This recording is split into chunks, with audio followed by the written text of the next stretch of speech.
Kodiyathur GMUP school football അക്കാദമിയുടെ ആഭിമുഖ്യത്തിൽ വിദ്യാർത്ഥികൾക്കായി ഫുട്ബോൾ മത്സരം സംഘടിപ്പിച്ചു. ടൂർണമെന്റ് CK കാസിം MLA ഉദ്ഘാടനം ചെയ്തു. കൊടിയത്തൂർ GMUP സ്കൂളിലെ ഫുട്ബോൾ അക്കാദമിയുടെ ആഭിമുഖ്യത്തിലാണ് വിദ്യാർത്ഥികൾക്കായി ഫുട്ബോൾ മത്സരം സംഘടിപ്പിച്ചത്. ചുള്ളിക്കപ്പറമ്പ് ഡേ നൈറ്റ് അരീനയിലായിരുന്നു മത്സരം. കിക്ക് ഓഫ് പനേൽക്ക, real fighters, master kick, long ranger, star shooters, kill kickers, mid kings എന്നീ ടീമുകൾ ഏറ്റുമുട്ടിയ മത്സരത്തിൽ UP വിഭാഗത്തിൽ ഷൂട്ടൌട്ടിൽ റിയൽ ഫൈറ്റേഴ്സ് ജേതാക്കളായി. പനേൽക്കയാണ് റണ്ണേഴ്സ്. LP വിഭാഗത്തിൽ ഷൂട്ടിംഗ് 11 തോൽപ്പിച്ച് കിക്ക് ഓഫ് ടീമും ജേതാക്കളായി. ടൂർണമെൻറ്റ് CK കാസിം MLA ഉദ്ഘാടനം ചെയ്തു. സർവീസിൽ നിന്ന് വിരമിക്കുന്ന പ്രധാന അധ്യാപിക MK ഷക്കീല, അധ്യാപിക അനിത എന്നിവരെ ചടങ്ങിൽ MLA പൊന്നാട അണിയിച്ച് ആദരിച്ചു. PTA പ്രസിഡന്റ് നൌഫൽ പുതുക്കുടി ചടങ്ങിൽ അധ്യക്ഷനായി. Kodiyathur football academy chairman KC Riyas, staff secretary P Faisal തുടങ്ങിയവർ സംസാരിച്ചു.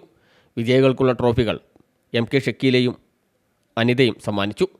SMC chairman PP Faisal, football academy convener Satheesh Kumar, PTA vice president VC Abdullakoya, MPTA chairperson CK Jaseela, Kareem, Hameed Chooloor, ഗ്രാമപഞ്ചായത്ത് മുൻ member TK Abubakar, PTA executive അംഗങ്ങൾ തുടങ്ങി നിരവധി പേർ ചടങ്ങിൽ സംബന്ധിച്ചു. സ്കൂളിൽ കഴിഞ്ഞ വർഷം ആരംഭിച്ച ഫുട്ബോൾ അക്കാദമിയുടെ കീഴിൽ നിരവധി ട്രോഫികൾ സ്കൂളിലെത്തിക്കാൻ വിദ്യാർത്ഥികൾക്ക് സാധിച്ചിട്ടുണ്ട്. സംസ്ഥാനത്തിനകത്തും പുറത്തുമുള്ള വിവിധ ടീമുകളിൽ ഈ അക്കാദമിയിലെ വിദ്യാർത്ഥികൾ ഇടം പിടിക്കുകയും ചെയ്തിട്ടുണ്ട്. News bureau, Mukkam.